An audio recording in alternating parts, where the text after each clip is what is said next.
Fala pessoal, que bom que você está aqui de novo hoje, no nosso primeiro episódio dessa nova temporada do Resenha. Eu tô cheio de expectativas boas para as próximas semanas, porque, gente, esse tema tá muito bom. Eu confesso que me impressionei ao estudar e tenho certeza que você vai gostar muito também, então se liga com a gente, porque nesse trimestre a gente vai aprender muito. O tema dessa temporada é doações. Quando a gente ouve essa palavra, automaticamente a gente pensa em atos de bondade com outras pessoas, ou em dízimos, ou em ofertas na igreja. Mas olha, nessa lição eu vou te mostrar como uma simples doação pode mudar por completo a sua vida espiritual, familiar e financeira. Doar, gente, é um papel central no reino de Deus. E em muitas histórias da Bíblia, a gente vê que as doações estavam frequentemente envolvidas. Durante as próximas 12 semanas, a gente vai se concentrar em histórias que se destacam por temas como altruísmo, generosidade e liberalidade. E aí? Vamos junto? Se tinha algo que me deixava muito bravo na adolescência, era escutar a frase dos meus pais dizendo: quando você crescer, você vai entender por que estou fazendo isso com você. Você já escutou essa frase? Eu lembro que eu vi isso acabava com todos os meus argumentos de tentar conseguir o que eu queria e não ser limitado pelos meus pais. Mas sabe o que eu descobri? É que eles estavam extremamente corretos. Hoje adulto, eu consigo perceber que meus pais realmente tinham razão quando colocaram limites em algumas coisas que eu queria muito, porque se não fosse por eles, se eu pudesse escolher sozinho, rapaz, eu estaria lascado. Mas é melhor punir do que ficar impune. É verdade. Quer dizer, às vezes não.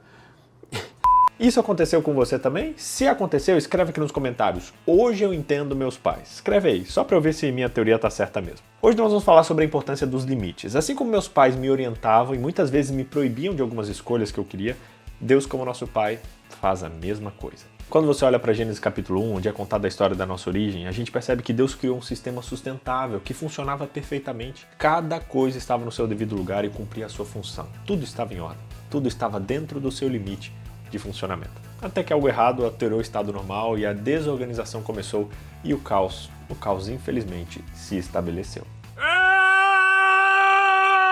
O sol ficou muito quente, a terra ficou muito seca, faltavam alimentos, pragas, doenças começaram a se espalhar e tudo o que aconteceu porque a palavra de Deus não foi obedecida. Tudo isso aconteceu porque os limites e as fronteiras de Deus não foram respeitados. Assim como toda a criação tinha limites, o homem que Deus criou também tinha. Logo, depois que veio a vida, Adão recebeu orientações sobre o que ele deveria fazer e o que ele não deveria fazer. Ele deveria dominar a criação, cuidar da criação, podendo comer o que ele queria, exceto um fruto, o fruto da árvore do bem e do mal. Esse era o seu limite. E vocês sabem o que aconteceu, né?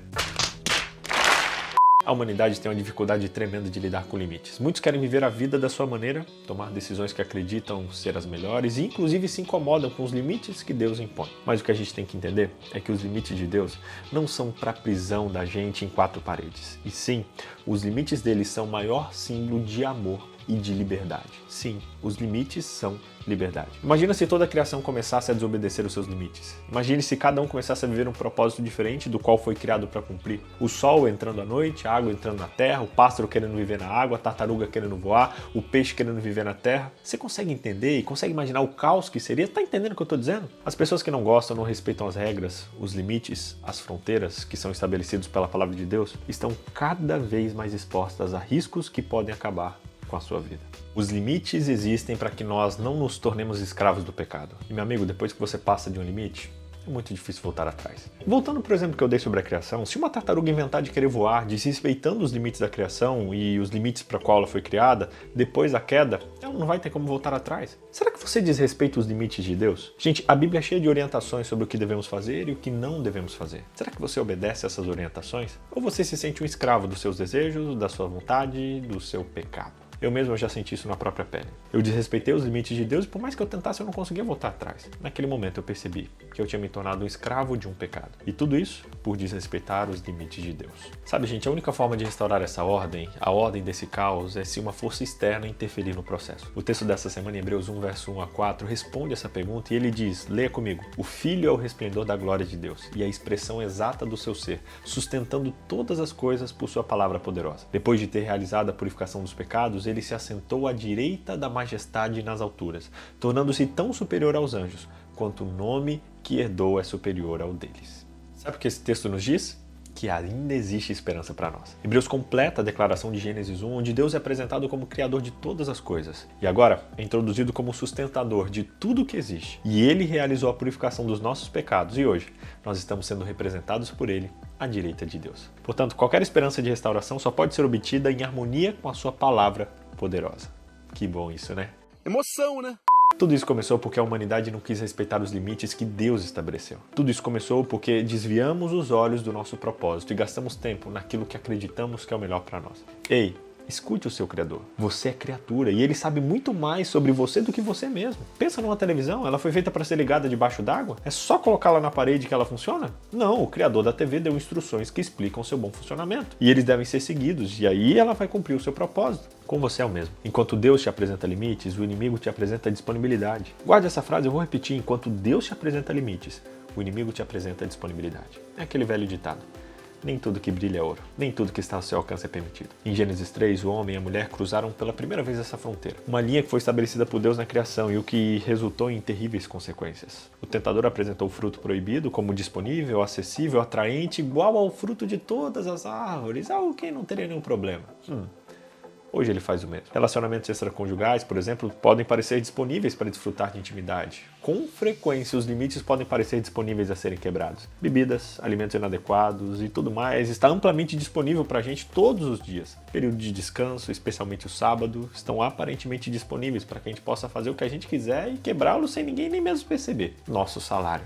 Ele pode aparentemente estar disponível para a gente gastar seguindo os nossos critérios e a maneira como a gente deseja administrar tudo aquilo que está na nossa mão. E é aqui que eu quero chegar. Nas próximas semanas a gente vai conversar sobre o que a Bíblia diz sobre a maneira certa de doar, a maneira certa de dizimar, e esse assunto é algo que atualmente a gente tem grandes oposições, porque as pessoas elas não querem abrir mão do que é seu. Será que é nosso mesmo? Muitos não acreditam na forma como o dinheiro nos templos é administrado e muitas vezes começam a querer fazer as coisas do seu jeito. E por mais bem intencionados que sejam, eles estão se pondo em risco ao ultrapassarem o limite de Deus. Por isso, hoje eu quero convidar você a estar aberto a escutar a sabedoria de Deus e aceitar a vontade dele para sua vida, porque ele sabe o que é melhor para você. Resumindo então, primeiro, Deus deu um propósito para toda a criação. Segundo, se você não cumpre o seu propósito, o caos se estabelece. Terceiro, limites são bons. Eles são a maior expressão da liberdade. E quarto, Deus é o criador e o sustentador da sua vida e ele pode transformar o caos em ordem. O meu pedido sincero para você e o meu desejo é que você entenda que seguir os mandamentos de Deus, seguir as ordens de Deus é a verdadeira liberdade. Desfrute a liberdade de Deus. Não vá na disponibilidade do inimigo que te mostra e te faz pensar que você pode fazer o que você bem quiser sem ter consequências. Tudo foi criado com um propósito. Cada mandamento de Deus, cada conselho dele foi colocado na Bíblia com um propósito específico. Permita-se ser transformado por esse propósito e viva a sua vida para obedecer, honrar e glorificar o nome daquele Deus que veio e morreu por você. Isso é possível. E se você se dispor a fazer isso, com certeza você terá uma vida muito, muito, muito abençoada. Que Deus abençoe sua vida. Tamo junto. Até semana que vem e mais um estudo aqui do Resenha. Durante as próximas 12 semanas, a gente vai se concentrar em histórias que destacam e que... Eu lembro que essa frase acaba... Hebreus completa a declaração de Gênesis 1. Guarde essa frase. Enquanto Deus te apresenta limites, o inimigo te apresenta... Enquanto Deus está... O tentador...